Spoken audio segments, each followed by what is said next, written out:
So we're here with a pretty special one-off, specialised, epic S-Works. It's Simon Andreassen. He's junior XC world champion and cyclocross champion, so pretty fast guy. Yeah.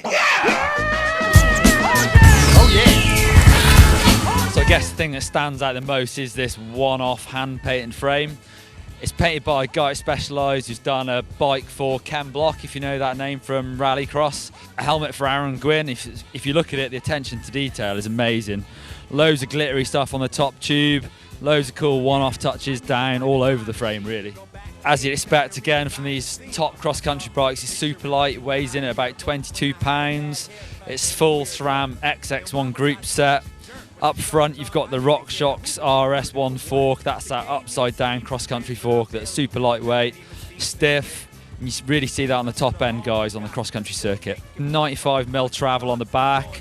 Normally the RockShox RS1s are 100mm travel, but they're actually custom tuned down to 90mm. Some S-Works flat bars up front. They're coming in at 700mm wide, and as you'll notice here, they've got these pretty special rainbow stripes foam grips. Absolutely pretty special piece of kit there. It's a zip stem up front, 110mm long, and minus 17-degree rise on there, so again dropping that front end down. Garmin up front, pretty standard fare for the cross-country guys now. As you can see, we've got the Quark power crank that's actually sending power readings up to the Garmin, so that's a pretty handy thing the guys are using to keep track of power for training and also racing nowadays. You've got the carbon Roval rims, 29ers obviously, and you've got the S-Works fast track tyres, so they're 2 inches wide.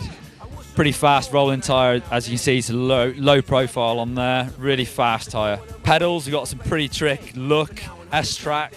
They've got carbon fibre bodies with titanium spindles. Gearing wise, we've got 1x11, 36 tooth chainring up front, so relatively large, I suppose. And then we've got a 1042 cassette on the back, so real big spread of gears, like you see most guys nowadays running the 1x11. Moving back on the bike, we've got S-Works everything really. S-Works tube seat and a carbon S-Works post. Obviously running it super high.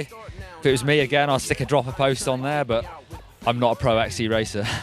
Got a Fox brain shock on the back. It's a really firm shock for cross country, but the brain, what it works on is an inertia valve, so when you hit a big bump, that actually opens up, so that's when it starts working. The rest of the time, it's nice and firm, so it's super fast to pedal. On the fork, we've got a special brain system in this RockShox RS1 fork, so both ends using that brain system. Brakes, again, SRAM as you'd expect. They're the Guide Ultimates up here. Rotor size, he's running 160 front and back. The standard specialised S-Works Epic comes in at $10,000 with this one-off paint job and these grips. I don't know, let's say 20, sounds about right. And we've got his mechanic Brad. So Brad, what's so cool about the bike? What's your favourite feature on here? Well, it's pretty hard to miss the paint job. This is a custom paint job by one of my colleagues at Specialized by the name of Tony Bowman. He's a longtime friend of mine, and he does amazing work with his airbrush at home. This is kind of a side gig for him, but he's gotten a lot of recognition lately for some work he's done on other athletes' bikes, as well as some athletes of other sports as well, who bought some bikes from Specialized and had them painted up. It's hard to miss this bike in the pits. It really shines. Of course, the grips stand out, catch the eye as well. These are custom from ESI. They hooked up Simon with these grips when he won the Mountain Bike World Championships last year. Sweet. Also, going up to the fork, you got the RockShox RS1 with a brain system. That's something that I've not seen before. Yep, this is something that we've been using in our forks at Specialized for quite a while. We've had them on the SIDS in the past, also the Reba a few years back, and now that we've moved our pros over to the RS1, we've had RockShox collaborate with us to develop a brain system for that fork as well. So it functions just like the rear of the bike does, where it's activated by impacts of the wheel as opposed to rider impact. Keeps the fork locked out for the most part under pedaling effort, when climbing, etc. Of course, when the going gets rough, if things open up front and rear and the bike becomes fully active, it's probably the most efficient suspension bike on the market today.